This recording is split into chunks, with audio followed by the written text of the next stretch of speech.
Hi there, welcome to the Carr Brothers Show. I'm Jack. And I'm Jody. And I'm Jeff, the third of the three Carr brothers.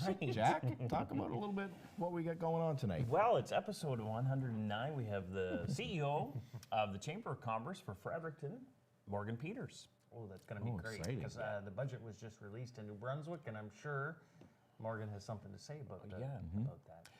As we know, we've all been elected in the Fredericton region and meet, I don't know how many times a year, but several times a year we'd meet with the Chamber and the Fredericton caucus and things like that. So you've obviously the most recent elected MLA of the Carr family, so you'd be more familiar with the briefings and things. Fairly frequent, but always actually business after hours and lots of different events. Morgan and staff are at them around the city, so there's always opportunity to share ideas and issues. But yeah, it wasn't that long ago, I think, we had Morgan in the regional caucus for a visit and go through some of, I guess, their top 5 list of priorities, which they often do. And it's, you know, he's got big shoes to fill. Yes. Yes, we want to hear about that. And what else has been going on in the last week, though, before we jump over to Morgan and bring him in? Well, of course, the budget was announced last week last Tuesday, so it's been a week, just over a week now since the budget's been out. Seemed to be a little lackluster, but maybe it's kind of counter to the traditional election budget. Yeah, like it was more, they call it more of a stay the course sort of budget or a status quo type of budget. Pay down some debt, as usual. People had asked me, do you think, before it came out, he said, do you think Blaine will go into a deficit or not? And I didn't know the exact numbers at the time, but I didn't believe that he would, because that's just not what we campaigned on, was having deficits. I think they said there's a $41 million surplus, but I guarantee you that will not last. $41 million, or surplus, I mean. You think it's going to go up? Just like the surplus, if the estimate is right, on the 41 million, that money will disappear before the end of the year, because capital is always over budget. Oh, yeah. And look See what I mean? So the I do, in-year supplementary estimate But stuff. the last few years, the estimate. Well, the last few years has been way off, and Yeah.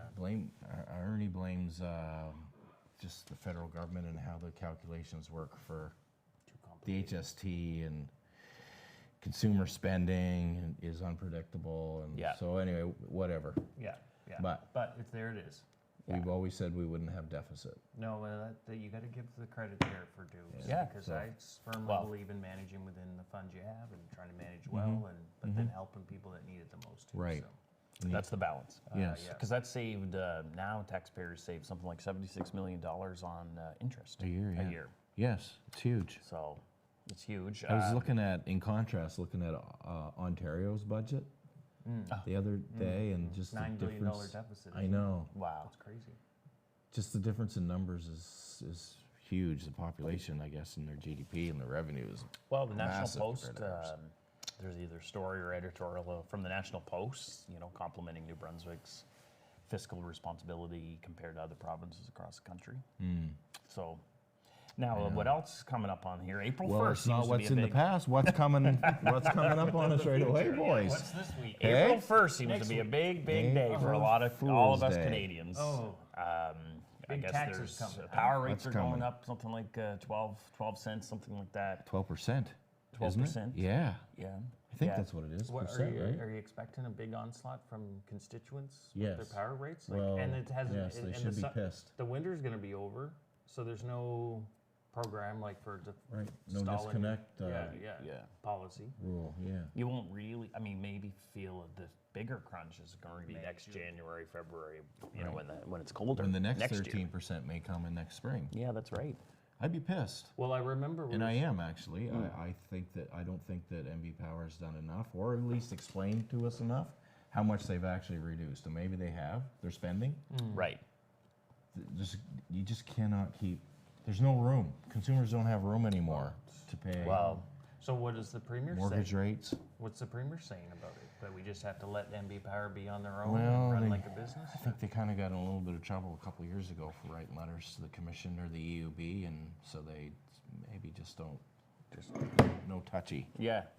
So that's going to be a big one right there. There's a lot of big expenses coming up. So that one, the other one is carbon tax. We've all heard about that going up. 23%. I don't know, the impact, but it's an increase, so it's huge. higher. And is that only going to just be on gas, carbon tax? Well, it seems it now, doesn't it? Because the home heating fuel has a break of some sort that Trudeau gave Maritimers. Oh, yeah. On home With on oil heat. Right. Oh, okay. So we mostly gas and diesel, I suppose, but the companies that burn gas and diesel that do all the trucking, they don't get a rebate. Businesses don't get a rebate, so they're going to keep passing that on. So to is that consumers. why the MB Power rates are going up? Is because of the fuel costs, or that's not I connected? don't at think all? that's what they said. That's not connected at all. to No, the I carbon don't tax? think so.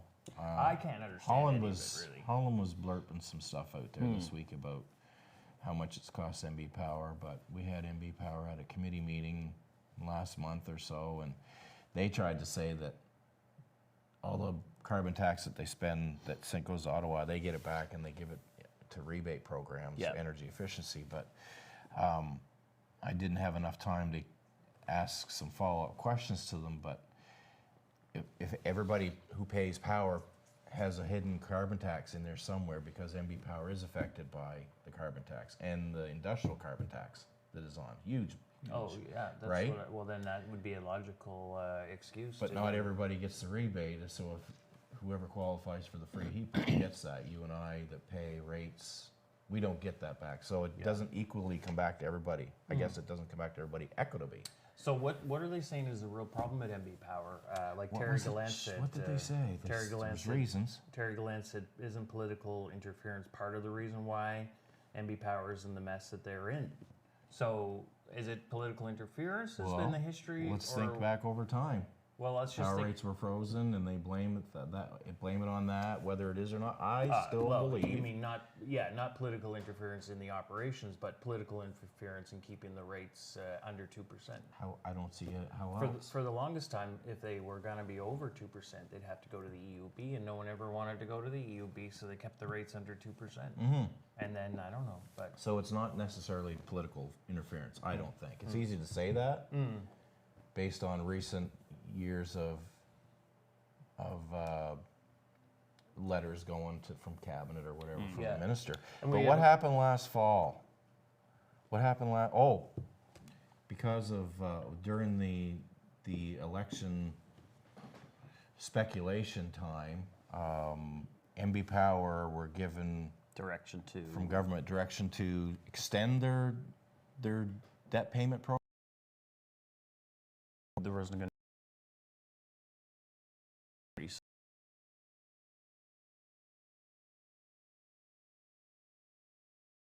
Still believe they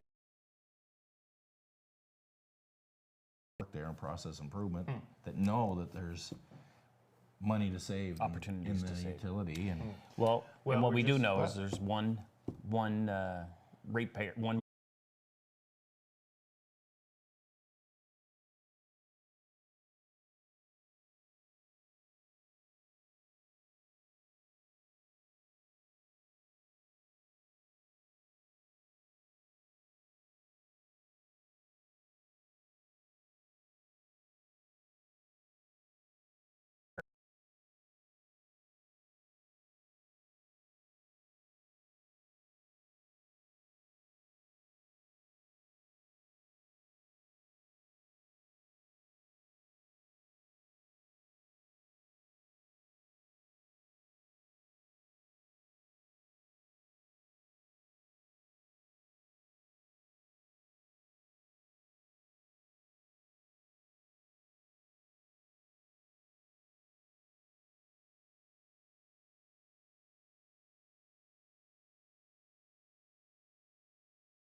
Well, okay, welcome back to the Carr Brothers Show. Yes. We've had just a little bit of technical difficulties. I think they're all squared away now. So I'm Jack.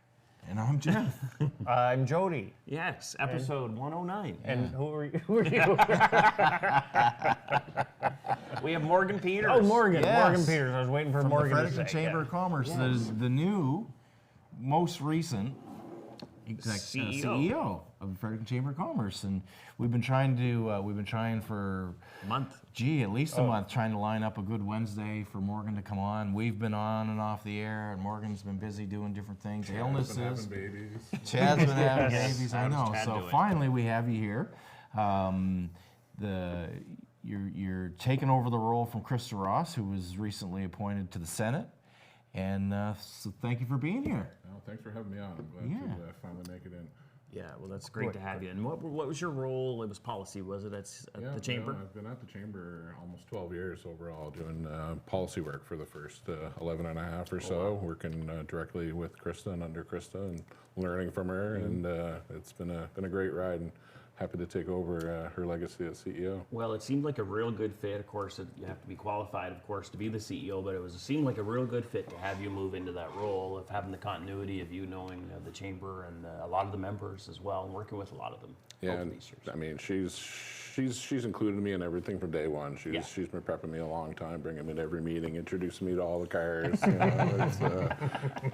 She really is a team builder, isn't she? Like she encourages growth. I never really liked her. So you're listening to this now from Ottawa. She's probably watching. I'm just joking. She does say that Wednesday evenings when they're sitting are very busy times. Not that up we've there, asked so her before you. We might have to go to the Senate and track her track down. her down like like Mark. Mark Dillahunty. Right. Like Rick Mercer used to go on set sure. and chase.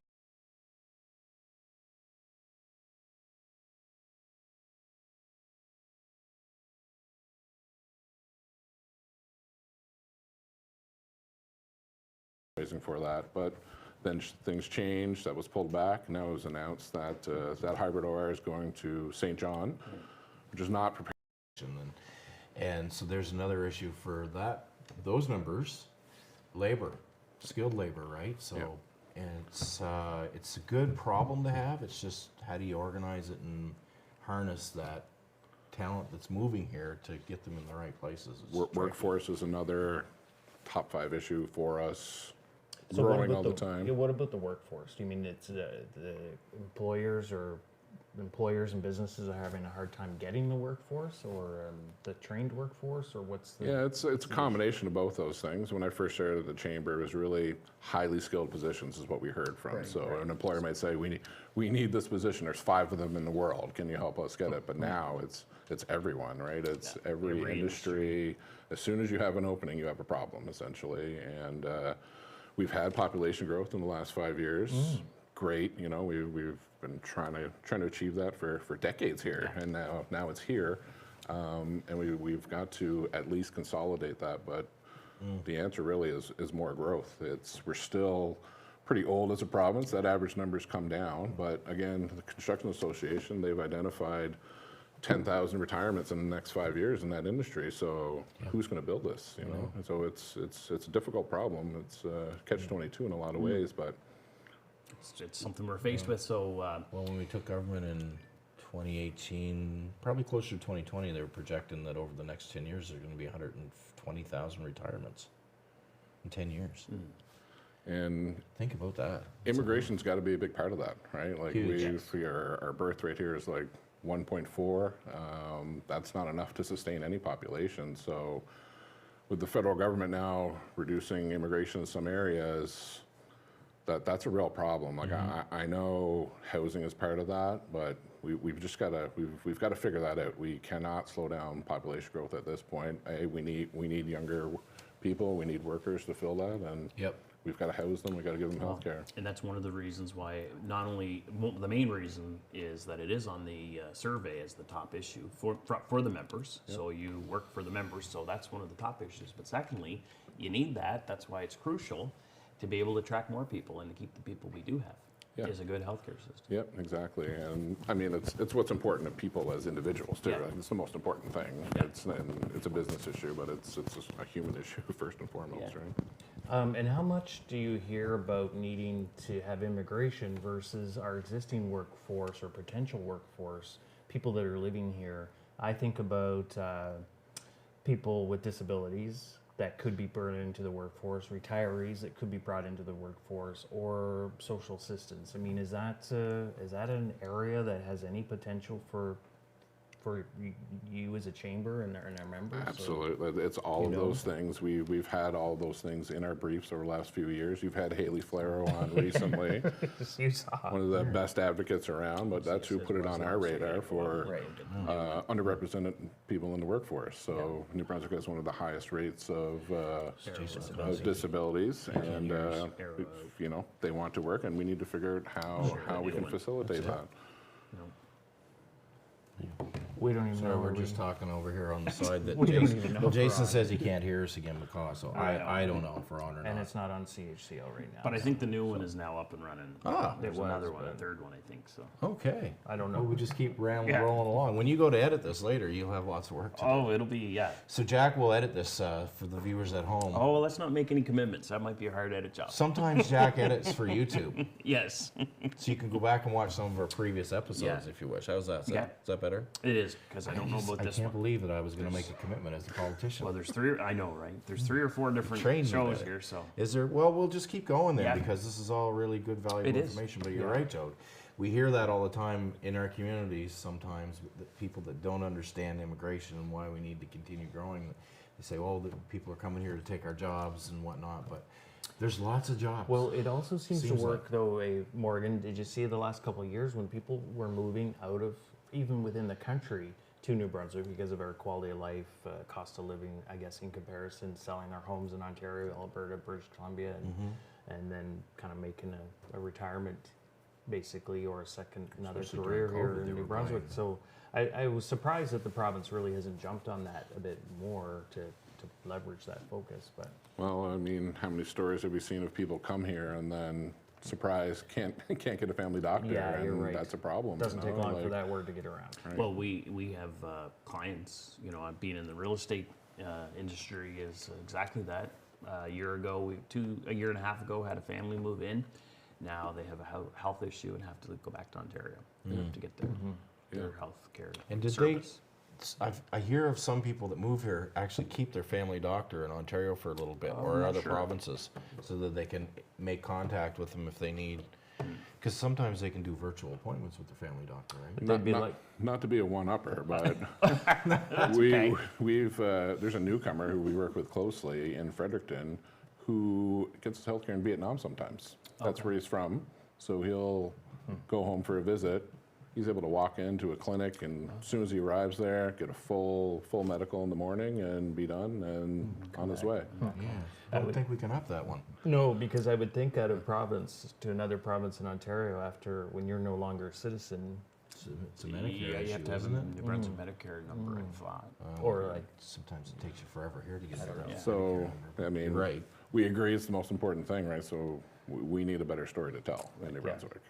Yeah. Or it's going to catch up to us, Well, and we it had- already has. We Right? had Minister Fitch on here a month ago, probably or more, and he talked about a lot of great things that he's doing, but I just don't know. The snowball just keeps rolling on us, and it's hard to get out of the way or to keep ahead of it. It's difficult. Well, we're competing with everywhere now, right? Again, Yeah. when I started at the chamber, Ontario wasn't having so much of a problem, but now they are. So we're competing with them. We're especially competing with Nova Scotia, right next door, for healthcare workers primarily. That's the biggest thing, like in every industry. yeah, yeah. Now, does minimum wage go up again this April 1st? Have we set an exact date now that it Yeah. happens again every year at the April same 1st, time? based on CPI, which is what we support. That's what we want. Right, so stable. Stable, predictable. Predictable. That's the biggest thing. That's the position we've taken. That's been the system in New Brunswick for basically a decade now. Well, Jody was was the it really? Minister of Labor. It's I been can that long. remember you It's been 10 saying in the years. legislature, stable and predictable. I mean, that's business, right? Business can plan. Yeah. So if business knows It is that structured and cost is consistent, going up, and yeah. that's good. So that's going Yeah. up again April the 1st.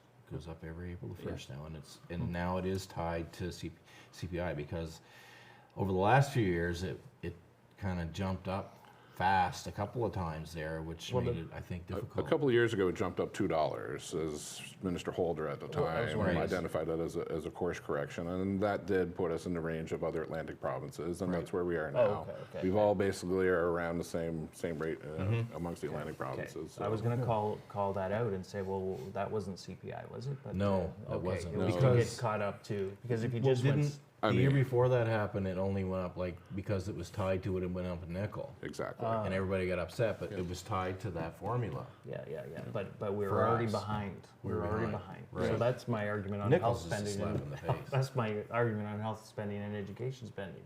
Oh, Right. well, okay, were we in an adequate place Before. last year, 5 years ago, 10 years ago? But Well, anyway. that's basically our position too. Again, back to Nova Scotia, I mean, we're competing with Nova Scotia for healthcare workers, for sure. Right. They're spending $7.3 billion on healthcare this year for 150,000 more people. Newfoundland is spending more than New Brunswick on healthcare for a little over 500,000 people. So again, I mean, I don't want to make it seem like it's an easy decision. These are big numbers, but just because New Brunswick's healthcare spending has increased by 10% over the last 5 years doesn't mean that's the right number, especially when we're surrounded by Competition. direct competition. So know. underfunding for so many years. Yeah, you can manage better, but you can only manage so much better, Yeah. certain amount better. Without the funding, you're going to get hallway healthcare. It's investment versus spending, right? Like that's the way we look at government spending. That's the way we look at deficits. If it's a true investment, and healthcare certainly is, housing certainly is, then there's a higher tolerance level for wasteful spending. Or extra spending. Yeah. Municipal, you have issues at the municipal level. I suppose you have a committee. Meet regularly with the city, the surrounding area. You're involved with regional projects. Like I know often you've been involved. The chamber's been involved with the airport, but are you involved with the swimming pool at all? And the Playhouse. And the Playhouse is another one. The art center. Or, Yep, all of those things. The pool, to a lesser extent, that's a regional service commission project now. That's just getting off the ground. They're in the planning stage for that. But I mean, those are all things that speak to the quality of life, to attracting those professionals we need. I met with a medical resident recently. First thing out of his mouth was, "Love the shows at the Playhouse," right? And quite frankly, that's been a controversial issue for us to some degree. I mean, we're a chamber of commerce. We have 1,000 members. They don't all agree on anything. Right. That's right. That's Our board of directors doesn't necessarily agree on anything until we get to the point that they do. Playhouse is a great example because it's a lot of money, lot of money, right? There's yeah. no question. But are we going to have a Playhouse or not at the end of the day? Are we going to be that kind of community? And we eventually came around that, yes, we support the construction of a new Playhouse. In my mind now, our biggest mistake was not building it 10 years ago, right? But the price tag is going up, Well, and it's still going up. I The know. longer it takes, the more expensive Yeah. it's going to be. So let's get this thing done. very similar to the Justice Building. Yeah. 100%. The cost It's keep going up. takes me back to when I was Minister of Local Government, and we tried to introduce or amend an act that really pertained to the city of St. John, and it was the St. John Facilities Commissions Act. And all that happens there currently, or what happened before, is that the municipal communities around the outside contributed to the operation of 5 different facilities in the city: Harbor Station, the pool, Imperial Theater. And the LSDs didn't pay; they didn't contribute. But a lot of people that were attracted to the region would move to the LSDs and use those, like your doctors, Yeah. people that want to go to the Playhouse and see that stuff, or to the pool. So anyway, I went on this mission to try to bring them all in and include them all, and it just didn't get past second reading Yeah. at the legislature. We had a minority government, and it was just hard to make people understand, like, there are certain people that will move your region for those facilities and use them and pay to use them, and that's why, they're needed. They're needed for certain areas. So, the pool's gonna be a big ticket item too, because it's gonna start even later than the Playhouse. But there are a lot of groups in our outlying communities that use that pool. Yeah. New Maryland, for instance, there's a seniors group that uses the pool. So Yeah, I mean, that was one of the can we quantify? impetus for local government reform in the first place, Right. right? I mean, that you can quantify to some degree. I know on the Playhouse, again, they have stats about who uses the Playhouse, and a lot of it is not in Fredericton proper. And so that formed part of the debate for a long time. Yeah. Well, it was like, but look at the airport as an example, though. They have a regional board. It's a regional facility. There's a regional board that participates in decisions, and they seek funding from the region. So it's really hard for an outside area to say, we're going to pay, or you want us to pay, but you want us to have no say either. So it's partly where you have to have a relationship to say, okay, let's work together on decisions, and we'll work together on paying for it too. It's not really that difficult of a The concept. airport authority is what you say it is. It's made up of regional board. Yeah, if you have a regional center that you want regional funding, then you need a regional mechanism to have a say in it. And whether it's a municipal committee that gets established, because I see it in lots of communities everywhere. But I think that's why they've tried to go in the direction of the Regional Service Commission managing the pool project. Well, yeah, so we'll see what that can do. But Yeah, I haven't had an update on that lady. Have you folks? No, I think no. it's struggling to getting. I think it's struggling to get. Well, they're in the design phase. They got regional money for that, and the LSDs. And federal money The for government that. submitted. How'd that go? The government submitted gas tax, unincorporated gas tax, to the project on behalf of the LSDs of the day. Now they're not LSDs, and the feds kicked in some money for design too. So Yeah, and then it's a question of proportionality too, right? Like, Yeah. City of Fredericton is going to be paying the lion's larger, share, the yeah. lion's Well, share yeah, in yes. any system. So, and Yeah. and it will be added to the city's tax base. So the facility. So yeah, Oh, yeah. I mean that's the balance, right? That's why we rarely talk about the total burden and from all sources, Yeah. because yes, like that's relevant. Property tax in particular is one that we hear about often, and the tax burden on new developments, right? Everyone's aware housing is an issue everywhere. Fredericton is more acute than a lot of places, and New Brunswick in particular. And again, in relation to the other Atlantic provinces, New Brunswick's, I mean, I don't want to use the term double tax, because that derails any conversation about it, because it's not a double tax, but the burden in New Brunswick is 138% vis-a-vis other Atlantic provinces. That's a problem. Wow. Yeah. Companies have choices. I mean, when's the last time Killam, the biggest property developer in Atlantic Canada, started a project in New Brunswick? Not very recently. really, What's funny though, Morgan, is like there's buildings going up everywhere. They're still building new apartment buildings. Like I say that in Oromocto, Oromocto look at too. Oromocto. Like there's Oof. 4 on the go. 1, 2, at least 4 large apartment buildings, and maybe they're not as affordable, and they can't keep up with people that are selling the population. I don't know, but in Fredericton, like these buildings, and then they're full right away. well, I think the biggest thing with the Oromocto ones, I think it's more local people that are local entities that are putting them up. And like Morgan says, Killam can go to Halifax if they want, or Charlottetown. Ontario. But here in Fredericton, there's also not just Killam, but there's other developers that could leave too if they wanted. I know, it's They're just developing it's like amazing crazy. though that we're still got a shortage, and it seems like they're like Bishop Drive, like just boom, they're all growing, know. but I mean, it's still not enough, I guess. It's not, well, it's the 2,000 number, right? Like, Right. we literally cannot build them fast enough in Fredericton right now. And we've got great local developers that are committed to the community, Colpitts and Gorham. These Right, are that's what I was thinking. large operations that are still operating here. But would they invest more if the situation was better? The HST is another thing. I mean, we're all aware the feds took off HST on apartment buildings last year. On building supplies, or how did that work? On supplies to construct new apartment rentals. The other 3 Atlantic provinces have followed suit. So that's putting us further behind. And again, that's a balance, right? That's a big price tag. We wrote to the province to say, you probably need to do this too to keep up with the other Atlantic provinces. And the response is, well, that's going to cost us $170 to $190 million. To take off the Big issue to provincial take up. taxes. Exactly. But turn that around. That's the burden that we're putting on developers to work in New Brunswick. Like, so that needs to be considered. It's, It's all connected. it's all connected. it's hard. Like, Yeah, yeah. governments are in a hard return position. later on, though. The province would get that back, or the municipalities would get it back Well, in that- return later on. But Businesses look 5 years out, 10 years out, right? Businesses take on debt now to invest, and with the plan to return later. So, with a growing population, we need to think more about that. We're starting to talk the language of we have the problems of growth and not the problems of decline, but we're not totally acting like it yet as a province, and we're going to have to, where we're putting that growth in jeopardy. Right. can I jump in here on Yes, back on the HST and the provincial portion on building supplies?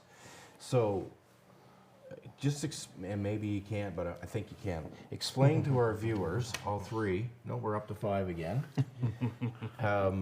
And trust me, there's people watching actually on TV that we don't even know the number, but they're watching you, Morg. So you're on the spot here. Yeah. But tell us, so most of us that would think about an HST remittance, if a business person is spending HST when they're buying products or services, do they not get it rebated back to them when they do the remittance? So how does that work? There's also then? HST paid on completion of projects too, right? Like, that's not common everywhere, and Okay. that's a big part of it. Now, developers, you should have Willie Schulten in here sometime to talk about. Well, maybe that's talk because about I want to that, understand like, what's the advantage of taking the HST portion or the federal or provincial portion off the HST on building supplies if we can already rebate it. Well, regardless, if that's being taken off of the other Atlantic provinces and it's not here, and the province is saying it'll cost them $170 million, then that's $170 million you're asking developers to pay that instead of the province, which again, drives tax rates. Like, I'm not trying to minimize that. No, I know. but- I'm just trying to figure out how the math works in and out, but I just don't know enough about it. Do they Maybe get I'm the not a rebate? math guy, yeah. Do they get the rebate earlier instead of later? But Well, you're maybe right, there is an maybe HST. businesses don't get. See, it's been so long since I had a business Well, no, number. there I is. don't know. There is HST rebate because But maybe businesses don't get the PST portion back. Maybe they only get the. But I think it's a 15% we in and out. So It is because we, I know we when need to there's, talk to when a there's private tax person. when Yeah. contractors are building houses, then often as part of the deal, the seller will sign over the rebate to the contractor. So at the end of the project, Right, they get like- a rebate. Do you know But like, more about it? well, like Morgan said, that's a separate. The end of construction. The selling price. The The end of selling construction, HST. HST. Not right. on this building supplies. So it must not be on the building supplies and things. Yeah. It must be on the sell. See, this is one of the issues of being a chamber of commerce. It's Yeah. everything, right? So it's hard to be an expert on everything. Yeah, but for sure. point taken. Regardless, Like, I but- should understand that. but if the Well, other no, part- but no, if the sorry, other I didn't part- mean to put you on the spot, but I just wondered if you knew more about it. But it's been, there is a contrast between provinces Yeah. and the federal That's the government and main provinces on removing it. So there's got to be a benefit. Yeah. I just Well- don't understand what it Well, and is. I know what the people building apartment buildings are telling me essentially. Yeah. Willie would be you know, good to so- get in someday. Yeah, absolutely. Yeah, that would be good. Very knowledgeable guy. Yes. Because housing is the issue, and Willie knows a lot about housing, and the issues. Brandon knows a lot about it now too. But- So are there glaring issues with the federal? So how's the federal? TFW Yeah. cap going to affect us, or do we know enough details yet? I mean, Temporary foreign workers. for temporary those of you foreign watching. workers. Just if you can't get workers, if you can't get workers and they're putting a cap on it, is that not gonna? Remember when we stopped the TFWs during COVID from coming in the province? And Yeah. how big That of was an a upset it problem. was for the seafood industry and So great and fine Farmers. if you can get people that are willing to work in the jobs, and they'll say, well, then raise the wages. But yeah. okay. But So do we know enough about the TFW? will we let you answer the Cap. question? Yeah. I don't know. It's hard for me Morgan to Carr, fathom that what do you that know? would be bringing in a TFW is expensive, right? If an employer could hire someone local, they most certainly would. So it's filling a gap, and you can see it's in really concentrated in some industries. You know, seafood processing is like half of the TFWs in Fredericton, which in New Brunswick, sorry. TFWs are much less of an issue in Fredericton in our area, but in other But you areas. know, I have more and more business people and contractors reaching out to me all the time Yeah. saying, how do I How do apply? we get? Yep. Yeah. How do we get onto this? Because they just cannot get truck drivers and mechanics and Yeah, and it's everything, like we said before, right? It's not just TFWs. International student cap is Yeah. one Right. of the biggest issues on our radar right now. So why is that? Why are they putting a cap on international students? This is housing. it's actually Housing. that's the way it's being framed Right. to a large extent, but really, what Minister Miller, Federal Minister of Immigration Miller, talks about is bad actors, meaning colleges primarily and almost exclusively in Ontario and British Columbia. So we met with Minister Miller 2 days before the cap came in. Okay. He specifically said, New Brunswick's not a concern, you know? How many times do we hear about So, well, in Ottawa-centric blunt force policymaking, which affects everyone, disproportionately New Brunswick and Toronto Canada, and Vancouver. very right? frustrating, right? Yeah. So how are they bad actors? Are they not looking after these students when they Or they bring come them in and or- buy a house. Yeah, they're not provided. Some of the students never even start school there, so they'll bring in an unlimited number, knowing full well they can't house them or even provide the basic necessities for them, provide the education for them. That's the problem that they've identified. And from the Fed's perspective, it's clearly not really a housing issue because they're not lowering the total number. They're just moving the streams around. The target is still the same, but they're capping international students to deal with this specific problem, which is now affecting New Brunswick quite unfairly. It is. So I guess it's just too hard to go after the bad actors. You just lump everybody in. I mean, they're trying to get provinces to act, right? And those two provinces in particular, and we're getting caught up in that. And our message now is twofold to the feds. You need to make adjustments here. We need an Atlantic carve-out. And to the province, you got to work with them and figure out what they want, and you know, try to. We'll even make it. How did you do your own provincial audit type of thing to appease the feds so that gets us off the hook? But I think, as we talked about some of this stuff at Regional Caucus, that Dan Mills in the Department of Post-Secondary Education they're kind of working at some things there to try to figure that out, aren't they? They've been put in a very difficult position, right? And every institution that has international students is being affected. Yeah. So It's a large revenue stream as it's a well. lar- It's a and- large and diversity Part of stream. the bottom line. And diversity stream, and you get lots of different aspects that, it's a talent pipeline for us, And it's a right? That's the talent biggest pipeline. thing, right? Hopefully And that's a they'll stay key in the part of getting younger, getting more skilled. We want to get retain those resettled. students. like- Yeah, exactly. For us in Fredericton, that's essential. Like, is. between the community college and the universities. And private colleges. and private private colleges, yeah. It's a real big deal. It's one of our biggest advantages here is our post-secondary institutions. Yeah. Like it's, again, a talent pipeline, but economic drivers in themselves. They're big employers. We're the heart of the knowledge economy in New Brunswick and in Atlantic Canada in a lot of ways, and that's being put into jeopardy. Thankfully, graduate students aren't caught up in this. So that's one saving grace. It's undergraduate and UNB. it helps UNB and helps those really highly skilled people, those Employers research that are- postdocs, and but I don't want to minimize it. This cap is really frustrating and really has a negative It's a impact. domino later on. Like if you're slowing that train down, then you got to catch up to it again sometime, right? Yep. And we have labor issues now, unskilled labor, and like you say, it's your talent pipeline. And You want entrepreneurship, these you know? young nurses and doctors or whoever is here training to stay. Yeah. Because we have a great place to be. But we got a story to tell. We put a lot of effort into that, retaining international students. About 10 years ago, we put on an event on UNB, but it was all post-secondary, called Choose Fredericton. Not even thinking about international students whatsoever, but 80% of those who showed up were international students who wanted more information on Fredericton, to make those connections while they're in school. That's critical, right? Yeah. And you start at year 1, year 2, year 3 for when they're going to finish their degree. You want them to hopefully plant and Get off campus, you know, like make some friends. well, and make connections with Contacts, employers too. yeah. That's another federal issue that we've been active on is the restriction on international students working while they're in school. They are capped at 20 hours a week.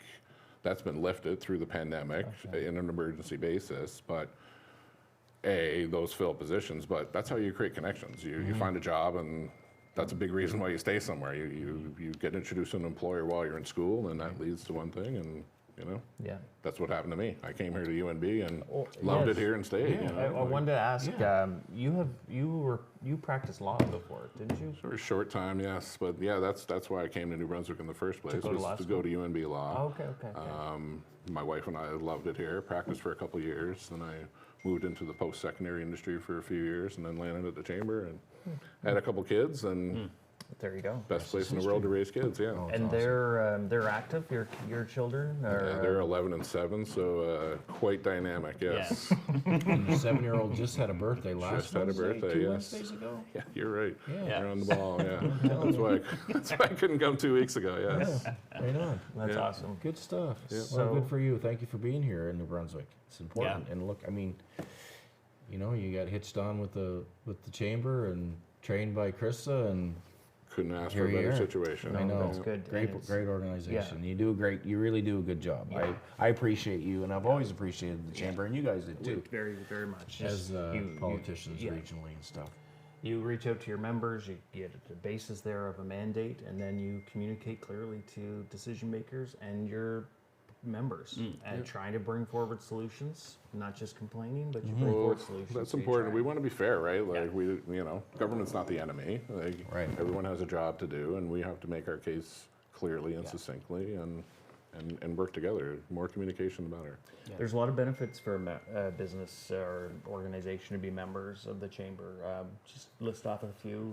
Sure. I mean, there's Besides the handsome gentleman that's the CEO, according to. well, it's the big 3 buckets. I would say advocacy is what I did in my policy role, and what still gets me out of bed in the morning in a lot of ways, but. Connecting people is really the reason Chamber started in the first place. So events and networking, and every event is a networking opportunity too. We have some events that are pure networking, but every lunch, every dinner, that's a chance to connect. It is. And then member benefits, so things that save businesses money. So you have access to a health plan, discounted car rentals, and point of service sale machines and things like that. But it's not just business too. It's we've got about 100 nonprofit members as well. It's about 10% of our membership. So that's a big segment that we need to leverage more.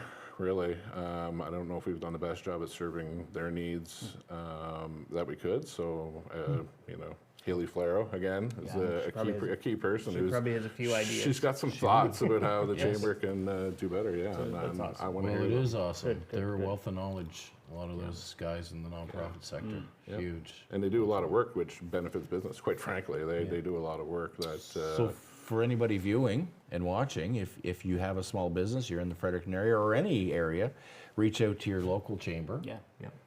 Reach out to the Fredericton Chamber, Google it online, and just ask some questions and see if it's a fit for you. It probably is. I think we need those advocates at all levels to work with government and create policy and push for things now and again Yeah. if they need it. And for governments to have that focused voice is helpful. It really is.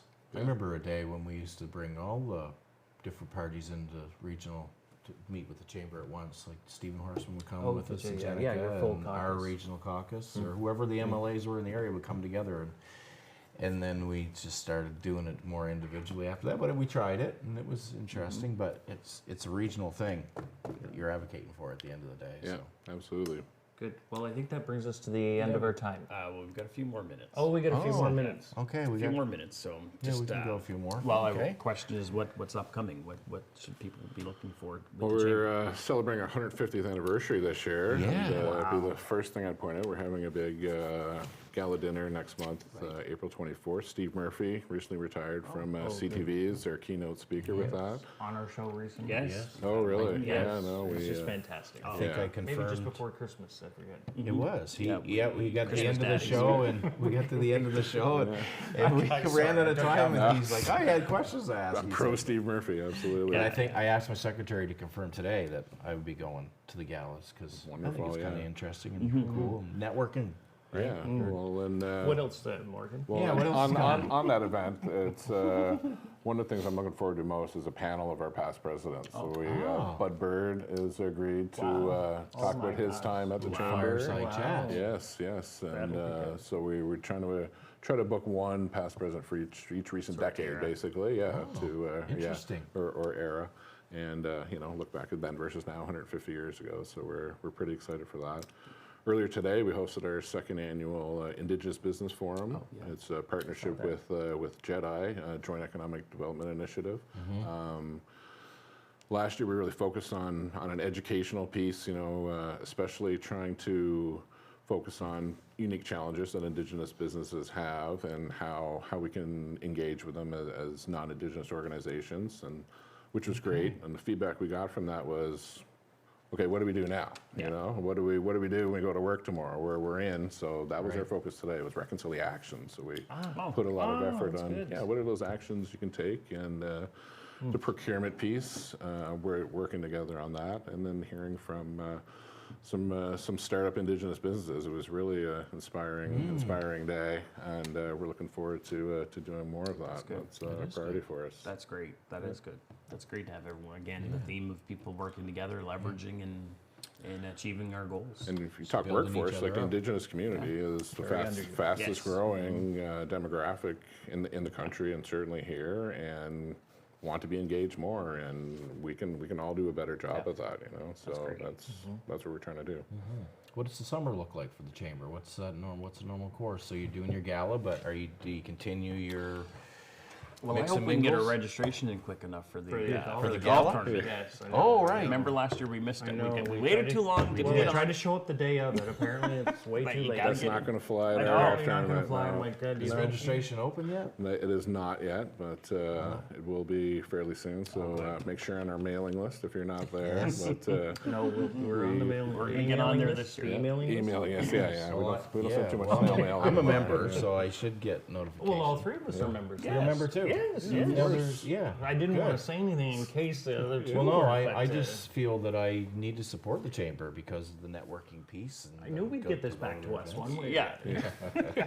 So our AGM's the You end must of be June. really happy that all three of us are members of the Fredericton Chamber. I Morgan. love all of our members equally. Yes. We refresh our board at our AGM at the end of June. Oh, no, I can't be on the board. No, Oh, I no. know. End of June. That's it coming up. You can apply. Yeah, yeah. And yeah, the golf tournament's our big event for the summer. It's kind of a time we take to refresh and prepare for the fall. That's a real busy season. There's like a for waiting us, list to be your sponsors. Yeah. There's a waiting That's list. phenomenal. We couldn't even be a whole sponsor. I was in the tournament last year Oh, that's Yeah, right. you- You did you- go, but we you couldn't did. go. because Club 94 was the major sponsor. Par Was it 94. Par 94, yes. Yeah, Yeah, you Yeah, I was. You had Somehow your I tickets. sniggled my Somehow way you in. sneaked You must have had in it. You just must have got your pass. before I it must got have. sold Yeah. out, I think. It was a wonderful time. Yeah, it is. Yeah. Yes, Oh, because at my dinner table afterwards at the banquet, the new owners for Yard Gear were there at the table. You told me that. And his brother, yes, wonderful people. Yeah, the Butts isn't Not butlers, no. Oh, Butts. Butts, yeah. Yeah. Exactly. Yeah, that, Now it's all coming back tournament's to me. sold out every year I've been at the chamber, and we've dear. had great weather every year, like 12 straight years at was least, nice last So we're fortunate that was a good time of year. But yeah, that's a big highlight on our calendar is Hopefully that there's no tournament. waiting list already that we, we'll have to We'll see just what watch. we can do. We'll have to Just be watch, wait for the on email. alert for the email. Hot to come alert. in. We'll just go to the office every day and sit there and wait. See if the email's going out that day. Well, yeah. Well, see, you have a standard pay like us that work by kind of the job. I see. or So by you're, the I'm billings. salary, so I can Maybe just you middle, should sit at I the can just office middle down there. around, Yeah, eh? Maybe I can get a notification before the notification comes. Yeah. Is that such a thing? Well, I we don't wouldn't want to think say so. there's any favoritism. We wouldn't want favoritism. So no. I'm But working anyhow, hard to It's not amazing. suggest that would happen though. There's a lot of people at that golf tournament. Yeah. A lot of. What's and the date around? I forget. I Is don't it remember. August, September? It's the end of August. End of August. Usually last Thursday Nice. in August, or maybe Yeah. the second last. I feel like it's 24th or 25th this year. was I think, after- one it was way or after the my other- cabinet career ended the second time. So, Well, you're an advocate, though. We can't blame you for that. That's right. right. Anything else you'd like to say for parting words there? Morgan? No, I mean, appreciate you having me on. It's been a long time coming for sure. Anytime. Always happy to talk. There's no shortage of issues No, there isn't. currently or in the future, I'm sure. But no, it's all about communication. We're eager to get our message out to government and to the public. So it's and yeah, drop by the office anytime. I'll talk issues and policy with anybody. Well, as members, we want to thank you for the work that you do and the rest of the chamber staff, the hours you put in and not giving up on us and working together with all businesses to make Fredericton a greater community. Good luck too in the next 150 years. Yeah. Yeah. Yeah, That's very exciting. we're going to be hopefully around for a good chunk of those. Yes, it will. Yes. Well, that's good. That's awesome. Well, thanks, Morgan Peters from the Fredericton Chamber of Commerce joining us tonight. So we really appreciate you giving us the time there, Morgan. So Yes, thank you very much. Yeah, Morgan, to thank our you. viewers at home, Yeah. it appears that we had some internet technical issues, so we apologize, but just thanks for sticking around, and sticking it through. So see us next week. Yeah. See okay, ya. Bye. bye bye. Oh. I,